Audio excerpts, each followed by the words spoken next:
मध्य प्रदेश के पूर्व मुख्यमंत्री दिग्विजय सिंह एक बार फिर लोकसभा चुनाव के लिए चुनावी मैदान में हैं। राजगढ़ लोकसभा सीट से वे पहले 2 बार सांसद रह चुके हैं। तीसरी बार करीब 30 सालों के बाद इसी सीट से चुनाव लड़ रहे हैं। इस क्रम में पूर्व सीएम दिग्विजय सिंह ने नलखेड़ा के बगलामुखी मंदिर में पूजा अर्चना कर चुनाव प्रचार की शुरुआत की। पूजा करने के बाद दिग्विजय सिंह पैदल ही क्षेत्र में प्रचार के लिए निकल गए। राजगढ़ लोकसभा सीट की 8 विधानसभा क्षेत्रों में रोज करीब 25 से 30 किलोमीटर पदयात्रा कर लोगों से संपर्क साधेंगे दिग्विजय सिंह के पदयात्रा के दौरान एनडीटीवी संवाददाता जफर मुल्तानी ने उनसे खास बातचीत की। मध्य प्रदेश के पूर्व मुख्यमंत्री दिग्विजय सिंह एक बार फिर लगभग 30 सालों के बाद राजगढ़ लोकसभा क्षेत्र से चुनाव मैदान में हैं। 1984 और 1991 में ये सांसद रहे और अब लोकसभा की एक बार फिर यात्रा करना चाह रहे हैं, लेकिन वो भी पद यात्रा के माध्यम से। सर, लगातार यात्राएं करते, इसके पहले आपने नर्मदा परिक्रमा यात्रा की थी, भारत जोड़ो यात्रा में राहुल गांधी के साथ रहे थे, अब ये फिर पद यात्रा। चुनाव में और राजनीति में कितना महत्वपूर्ण यात्रा होगा? पहली बात तो यह है कि ये लोकसभा चुनाव में मुझे चुनाव लड़ने के लिए कहा गया पार्टी की तरफ से, तो मैंने सोचा कि शुरुआत में पदयात्रा के रूप में करूं। 8 विधानसभा में एक दिन पदयात्रा मेरी रहेगी और 3 दिन हमारे दूसरे वर्कर्स, हमारे जैसे सांसद महोदय हैं, पूर्व सांसद, हमारे विधायक हैं, वो लोग करेंगे। 3 मांगे हमने प्रमुख रूप से रखी है। वादा निभाओ यात्रा हमारी है। पहली तो यह है कि गेहूं का 2700 रुपए प्रति कुंटल का भाव आपने कहा था हम देंगे, वो अभी तक आपने नहीं दिया। दूसरा, आपने लाडली बहनों को अगर भाजपा की सरकार बनेगी तो 3000 रुपए देने का वादा किया था, वो नहीं हुआ। तीसरा, आपने कहा था गैस सिलेंडर 450 रुपए में देंगे, वो भी आपने अभी तक नहीं दिया। तो ये केवल चुनावी जुमला था या वाकई आप ईमानदार हैं, ये प्रश्न हमने जनता के सामने रखा है।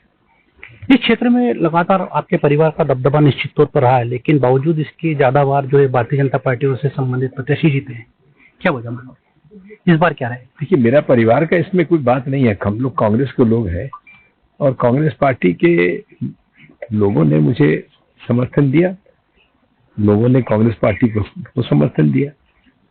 लेकिन लगातार लोग कांग्रेस छोड़ के जा रहे हैं, क्या भविष्य देखते हैं? कौन लोग जा रहे हैं? वही लोग जा रहे हैं जो कि सत्ता के दलाल हैं, जो कि धन कमाना चाहते हैं, जिनको ठेके चाहिए, जिनके ऊपर दबाव है, पुलिस का मुकदमा है, आईटी, सीबीआई, ईडी का दबाव है, वही लोग जा रहे हैं। जनता नहीं जा रही है उनके साथ, जनता हम लोगों के साथ। ईवीएम पर आप लगातार प्रश्न उठाते रहे हैं, क्या कहेंगे? बावजूद इसके कई राज्यों में आपकी पार्टी चुनाव जीती ईवीएम के माध्यम से, आपके सांसद भी जीते कई।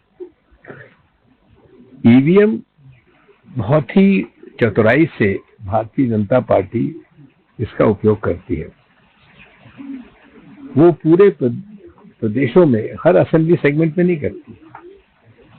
जैसा जो जानकारी मुझे है, मध्य प्रदेश के 2023 चुनाव में उन्होंने लगभग 126 सीटों पर हेरफेर किया था और वो सीटें वो थी जो हम लोग 10 से 15,000 वोट से जीत रहे थे, वहां उन्होंने ये खेल किया है।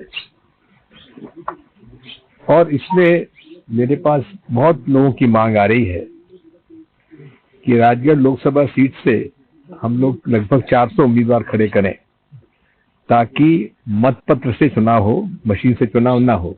आप लोगों की सहमति सबकी है कि नहीं? यहाँ रोडमल नागर कैंडिडेट है और दिग्विजय सिंह कैंडिडेट है। यहाँ के मतदाता भाई और बहनों को तय करना है कि कौन उनका सही प्रतिनिधित्व लोकसभा में कर सकता है। ये चुनाव है। आरएसएस को लगातार आप निशाने पर लेते रहे हैं, क्यों ऐतराज है इतना? आप कहाँ तक है? आरएसएस से मेरा कोई विवाद नहीं है। मैं तो उनकी प्रशंसा भी करता हूँ कि वो कम से कम ऐसे लोग हैं जो कि अपने विचारधारा से इधर उधर नहीं जाते। 1925 से लेकर आज तक उन्होंने अपनी विचारधारा नहीं पलटी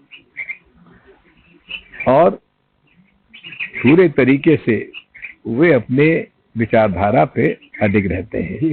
मेरे से किसी ने कहा कि एक भारतीय जनता पार्टी के नेता ने कहा कि कांग्रेस को कोई उम्मीदवार नहीं मिला, इसलिए 77 वर्षीय दिग्विजय सिंह खड़ा किया।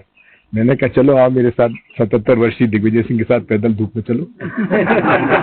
ठीक है, धन्यवाद आपका एनडीटी से बात करने के लिए।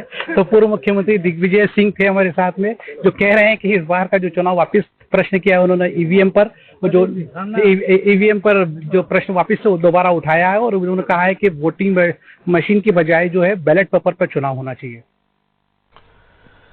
मध्य प्रदेश